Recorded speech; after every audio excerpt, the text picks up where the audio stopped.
नमस्कार दोस्तों, आप सभी को नए साल की हार्दिक शुभकामनाएं।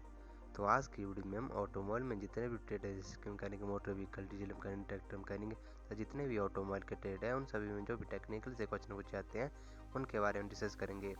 ये जो क्वेश्चन हम डिस्कस करेंगे प्रीवियस ईयर में पूछे गए क्वेश्चन है, जो कि आपके BRO, DRDO, इसरो तथा जितने भी टेक्निकल एग्जाम है उनके लिए इंपॉर्टेंट होने वाले हैं। तो आज की वीडियो बहुत ही इंपॉर्टेंट होने वाली है। तो चलिए शुरू करते हैं हम आज की इंपॉर्टेंट वीडियो। इस वीडियो में हमारे पास पहला क्वेश्चन है कि निम्नलिखित में से किस प्रकार के इंजन में अधिकतम ईंधन कार्यकुशलता होती है। आपके ऑप्शन है अपोस्ट इंजन, या ऑप्शन बी रेडियल इंजन, या ऑप्शन सी इनलाइन इंजन, या ऑप्शन डी वी इंजन। तो इसका जो राइट आंसर होगा ऑप्शन बी। जो हमारे रेडियल प्रकार के इंजन होते हैं उनमें अधिकतम ईंधन कार्यकुशलता होती है। ये जो आपको दिख रहा है हमारा रेडियल इंजन होता है। तो इन इंजनों में जो है वो सिलेंडरों को रेडियली फिट किया जाता है। ये जो आपको दिख रहा है हमारा रेडियल इंजन होता है तथा इसमें जो है सिलेंडरों को रेडियली यानी कि गोल तरीके से फिट किया जाता है। तथा ये जो इंजन होते हैं ये छोटे होते हैं और हल्के भी होते हैं। तथा ऐसे इंजनों का प्राय जो है वो हवाई जहाज़ों में प्रयोग किया जाता है हमारे रेडियल इंजनों का। इसका भी आप विशेष ध्यान रखें। इसके बाद हम अगले क्वेश्चन को डिस्कस करेंगे। तो हमारे पास अगला क्वेश्चन है कि निम्नलिखित में से कौन सी कंडीशन 4 स्ट्रोक डीजल इंजन के इनटेक स्ट्रोक के बारे में सही नहीं है। ये जो आपको दिख रहा है हमारा 4 स्ट्रोक डीजल इंजन होता है। तो क्वेश्चन में पूछा गया है कि कौन सी जो बात है वो डीजल इंजन के इनटेक स्ट्रोक के बारे में सही नहीं है।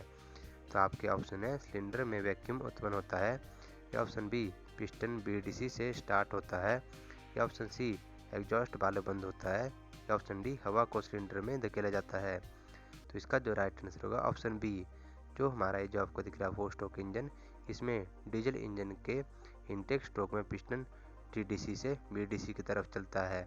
इसलिए ऑप्शन बी इसका गलत होगा कि पिस्टन हमारा BDC से स्टार्ट होगा, क्योंकि हमारा जो 4 स्ट्रोक इंजन होता है उसमें जो सक्शन स्ट्रोक होता है उसमें पिस्टन ऊपर से नीचे की ओर चलता है, ना कि नीचे से ऊपर की ओर। इसलिए ऑप्शन बी इसका गलत हो जाएगा। बाकी सिलेंडर में वैक्यूम उत्पन्न होता है ये भी ठीक है, और एग्जॉस्ट वाल्व भी बंद होता है ये भी ठीक है, तथा हवा को सिलेंडर में धकेला जाता है ये भी ठीक है।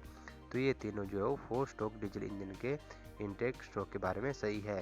केवल हमारा बी ऑप्शन ही गलत है। इसका आप विशेष ध्यान रखें। इसके बारे में हम अगले क्वेश्चन को डिस्कस करेंगे। तो अगर हमारे पास अगला क्वेश्चन है कि यदि एक सिंगल सिलेंडर 2 स्ट्रोक इंजन 2000 चक्कर प्रति मिनट पर घूमता है तो प्रति मिनट पावर स्ट्रोकों की संख्या क्या होगी। क्वेश्चन में पूछ रहा है कि जो हमारा 2 स्ट्रोक इंजन होता है ये 2000 चक्कर लगा रहा है तो हमारे पावर स्ट्रोकों की संख्या कितनी होगी। आपके ऑप्शन है 500, या ऑप्शन बी 1000, या ऑप्शन सी 1500, या ऑप्शन डी 2000। तो इसका जो राइट आंसर होगा ऑप्शन डी। जो हमारा 2 स्ट्रोक इंजन होगा ये 2000 चक्कर प्रति मिनट घूमता है तो हमारे प्रति मिनट पावर स्ट्रोकों की संख्या जो 2000 होगी। आपको पता है कि जो हमारा 2 स्ट्रोक इंजन होता है उसमें एक साइकिल पिस्टन में 2 स्ट्रोकों या फिर क्रैंकशाफ्ट के एक ही चक्कर में पूरी होती है। आपको पता है कि जो हमारा 2 स्ट्रोक इंजन होता है इसमें एक साइकिल पिस्टन के 2 स्ट्रोक में कंप्लीट हो जाती है। अर्थात जो हमारा पिस्टन होता है ये 2 बार ऊपर नीचे जाने पर ही इसमें एक स्ट्रोक हमें मिल जाती है, और हमारे क्रैंकशाफ्ट के एक चक्कर में ही हमें पावर मिल जाती है। तथा जो हमारा क्रैंकशाफ्ट होती है जितने चक्कर लगाएगी उतनी ही पावर हमें मिलेगी। अर्थात हमारी जो क्रैंकशाफ्ट 2000 RPM पर रोटेट कर रही है तो हमारे जो पावर स्ट्रोकों की संख्या भी 2000 होगी। इसका भी आप विशेष ध्यान रखें। इसके बाद हम अगले क्वेश्चन को डिस्कस करेंगे। तो हमारे पास अगला क्वेश्चन है कि जब एक इंटरनल कंबक्शन इंजन में ईंधन को जलाया जाता है तो उसमें स्टोर की हुई केमिकल ऊर्जा को बदला जाता है। आपका क्वेश्चन है कि जो आपको दिख रहा है कि इंटरनल कंबक्शन इंजन है, तो क्वेश्चन में पूछ रहा है कि इस इंटरनल कंबक्शन इंजन में जब ईंधन को जलाया जाता है तो उसमें स्टोर हुई केमिकल ऊर्जा को किस रूप में बदला जाता है। तो ये सभी क्वेश्चन जो है कन्फ्यूजिंग क्वेश्चन है, तो आप क्वेश्चन को ध्यान से पढ़ें फिर ही उसका आंसर दें, तथा साथ साथ इन क्वेश्चनों का आंसर देते रहें ताकि आपको पता लग सके कि आपकी तैयारी कितनी है। तो आपके ऑप्शन है मैकेनिकल ऊर्जा में, या ऑप्शन बी इलेक्ट्रिकल ऊर्जा में, या ऑप्शन सी ताप ऊर्जा में, या ऑप्शन डी काइनेटिक ऊर्जा में। तो इसका जो राइट आंसर होगा ऑप्शन सी। जो हमारा इंटरनल कंबक्शन इंजन है जो आपको दिख रहा है इसमें ईंधन को कंबक्शन चैम्बर में जलाया जाता है, तो उसमें स्टोर की हुई ऊर्जा जो है वो केमिकल ऊर्जा को पिस्टन के द्वारा ताप ऊर्जा में बदला जाता है, तथा ताप ऊर्जा को हमारे जो मैकेनिकल ऊर्जा में बदला जाता है। इसका भी आप से ध्यान रखें कि जो हमारा इंटरनल कंबशन इंजन होता है उसमें जो ईंधन को जलाया जाता है तो उससे स्टोर हुई ऊर्जा को केमिकल ऊर्जा में और उसके बाद जो पिस्टन के द्वारा ताप ऊर्जा में बदला जाता है, फिर ताप ऊर्जा को मैकेनिकल ऊर्जा में बदला जाता है। इसका आप विशेष ध्यान रखें। इसके बाद हम अगले क्वेश्चन को डिस्कस करेंगे। तुम्हारे पास अगला क्वेश्चन है कि जो हमारा टू स्ट्रोक इंजन होता है यानी कि two stroke internal combustion engine होता है उसमें इंजन में दूसरा निचला स्ट्रोक क्या कहलाता है। ये जो आपको दिख रहा है हमारा टू स्ट्रोक इंजन होता है, तो क्वेश्चन में पूछा गया कि two stroke internal combustion engine में जो दूसरा निचला स्ट्रोक होते हैं उसको क्या कहते हैं। तो आपको ऑप्शन है पावर तथा एग्जॉस्ट, या ऑप्शन बी सक्शन, या ऑप्शन सी कंप्रेशन, या ऑप्शन डी पावर। तो इसका जो राइट आंसर होगा ऑप्शन ए। जो हमारा टू स्ट्रोक इंजन होता है उसमें जो इंटरनल कंबशन इंजन होता है उसमें इंजन का दूसरा स्ट्रोक होता है वो पावर तथा एग्जॉस्ट का होता है, तथा जो पहला स्ट्रोक होता है वो सक्शन और कंप्रेशन का होता है। ये जो आपको दिख रहा है हमारा टू स्ट्रोक इंजन होता है, तथा इसमें दो ही स्ट्रोक होते हैं, एक हमारा अपवर्ड स्ट्रोक, दूसरा हमारा डाउनवर्ड स्ट्रोक। तो पहला जो स्ट्रोक होता है हमारे इंजन में, तो टू स्ट्रोक इंजन में, वो होता है हमारे सक्शन और कंप्रेशन का, तथा दूसरा जो स्ट्रोक होता है हमारे टू स्ट्रोक इंजन में होता है पावर तथा एग्जॉस्ट का। तो क्वेश्चन के हिसाब से दूसरा निचला स्ट्रोक होगा ऑप्शन ए, वो होगा पावर तथा एग्जॉस्ट का। तो टू स्ट्रोक इंजन में दो ही स्ट्रोक होते हैं इसलिए इसको टू स्ट्रोक इंजन कहते हैं। इसका भी आप से ध्यान रखें। इसके बाद हम अगले क्वेश्चन को डिस्कस करेंगे। तो हमारे पास अगला क्वेश्चन है कि टू स्ट्रोक इंजन होते हैं, आपके ऑप्शन है वाटर कूल्ड, या ऑप्शन बी एयर कूल्ड, या ऑप्शन सी ऑयल कूल्ड, या ऑप्शन डी इनमें से कोई नहीं। तो इसका जो राइट आंसर होगा ऑप्शन बी। जो हमारे टू स्ट्रोक इंजन होते हैं ये एयर कूल्ड इंजन होते हैं। ये जो आपको दिख रहा है हमारा टू स्ट्रोक इंजन होता है, तथा ये जो आपको दिख रहा है फिन्स होते हैं जहाँ पे जो हमारी हवा टकराती है और इन टू स्ट्रोक इंजनों को ठंडा करती है। इसलिए जो हमारे टू स्ट्रोक इंजन होते हैं ये एयर कूल होते हैं। ये जो आपको दिख रहे हैं फिन्स होते हैं जहाँ पे टू स्ट्रोक इंजन में हवा टकराती है, जिसके कारण इन इंजनों की गर्मी अपने साथ ले जाती है। तो इस तरह हमारे टू स्ट्रोक इंजन ठंडे होते हैं। इसका भी आप विशेष ध्यान रखें।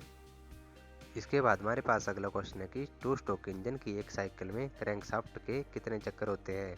ये जो आपको दिख रहा है हमारा टू स्ट्रोक इंजन होता है, तथा क्वेश्चन में पूछा गया कि इन टू स्ट्रोक इंजन में एक साइकिल में क्रैंकशाफ्ट के कितने चक्कर होते हैं।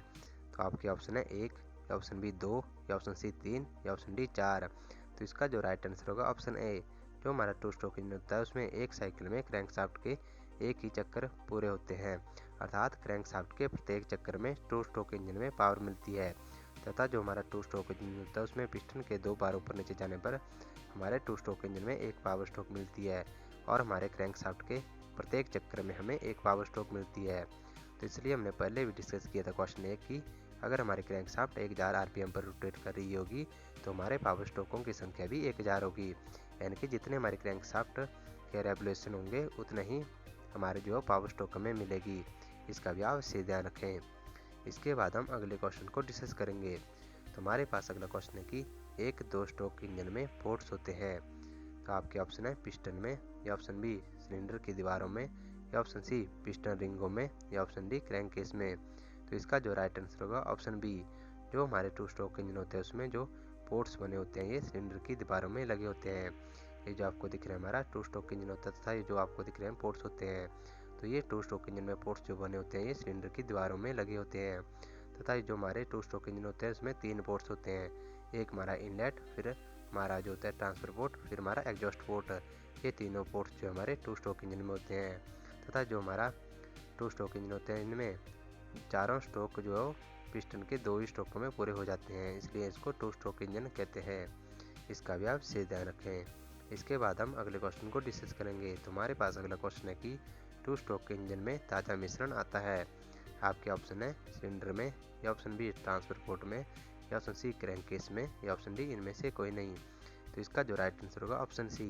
जो हमारा टू स्ट्रोक इंजन होता है उसमें जो ताज़ा मिश्रण होता है ये क्रैंक केस में आता है। ये जो आपको दिख रहा है हमारा टू स्ट्रोक इंजन होता है, तो ये जो आप में क्वेश्चन में पूछा गया था कि टू स्ट्रोक इंजन में ताज़ा मिश्रण आता है वो आता है हमारे क्रैंक केस में, इसलिए ऑप्शन सी इसका राइट आंसर हो जाएगा। तथा जो हमारा क्रैंक केस में ताज़ा मिश्रण आता है ये ट्रांसफर पोर्ट से होते हुए हमारे जो ऊपर कंबक्शन चैम्बर में चला जाता है, जहाँ पे ये जो ताज़ा मिश्रण होता है जलता है और हमें पावर स्ट्रोक मिल जाती है। इसका भी आप विशेष ध्यान रखें। तो हमारे टू स्ट्रोक इंजन में ताज़ा जो मिश्रण आता है क्रैंक केस में आता है इनलेट पोर्ट से होता हुआ, फिर हमारे ये ताज़ा मिश्रण हमारे कंबक्शन चैम्बर में जाता है और फिर इसको कंप्रेस करके जलाया जाता है तथा ये जो हमारी एग्जॉस्ट गैसें होती है हमारे एग्जॉस्ट पोर्ट से बाहर निकल जाती है। तो इस तरह हमारे टू स्ट्रोक इंजन में वर्किंग होती है। इसके बाद हम अगले क्वेश्चन को डिस्कस करेंगे। तो हमारे पास अगला क्वेश्चन है कि टू स्ट्रोक इंजन में स्पार्क होने के समय पर जो पिस्टन होता है ये नीचे क्या होता है। ये जो आपको दिख रहा है हमारा टू स्ट्रोक इंजन होता है। तो क्वेश्चन में पूछा गया था कि जो हमारा टू स्ट्रोक इंजन होता है उसमें जो स्पार्क होने के बाद जो है यानी कि समय उसमें जो हमारा पिस्टन होता है ये नीचे उसमें क्या होता है, पिस्टन के नीचे उसमें क्या होता है। तो आपके ऑप्शन है कि नई गैस दब रही है होती है, या ऑप्शन बी ट्रांसफर पोर्ट उसी समय खुलता है, या ऑप्शन सी इनलेट पोर्ट में से नई गैस अंदर की ओर आती है, या ऑप्शन डी इनलेट पोर्ट बंद होता है और डिप्रेशन बने रहता है। तो इसका जो राइट आंसर होगा ऑप्शन सी। जो हमारा टू स्ट्रोक इंजन होता है उसमें जो स्पार्क होने के समय पर पिस्टन के नीचे इनलेट पोर्ट में नई गैसें सिलेंडर के अंदर बहती है। ये जो आपको दिख रहा है हमारा टू स्ट्रोक इंजन होता है। और जब हमारे टू स्ट्रोक इंजन में स्पार्क होने के समय पर पिस्टन के नीचे जो हमारी नई गैसें सिलेंडर के अंदर आती है, यानी कि जो हमारे इनलेट पोर्ट में नई गैस सिलेंडर के अंदर बहती है। तो इसलिए इसका सी इसका राइट आंसर हो जाएगा कि जो हमारा टू स्ट्रोक इंजन होता है उसमें जो स्पार्क होने के समय पर पिस्टन के नीचे जो होती है इनलेट पोर्ट में नई गैसें इस रास्ते से अंदर की ओर बहती है। इसलिए ऑप्शन सी इसका राइट आंसर हो जाएगा। तो ये थी हमारी आज की इम्पोर्टेंट वीडियो। अब आपके लिए क्वेश्चन है कि जो हमारा टू स्ट्रोक इंजन होता है उसमें जो हमारे पोर्ट्स होते हैं वो कितने होते हैं तथा उनके नाम क्या होते हैं। इस क्वेश्चन का आंसर आप जो है कमेंट बॉक्स में ज़रूर दें। तो ये थी हमारी आज की इम्पोर्टेंट वीडियो। अगर आपको वीडियो अच्छी लगी हो तो वीडियो को लाइक कमेंट शेयर जरूर करें तथा चैनल को भी सब्सक्राइब कर लें ताकि आपको ऐसे इंपॉर्टेंट वीडियो की जानकारी मिल सके। तो मिलते हैं जल्दी नए वीडियो के साथ, तब तक के लिए जय हिंद जय भारत।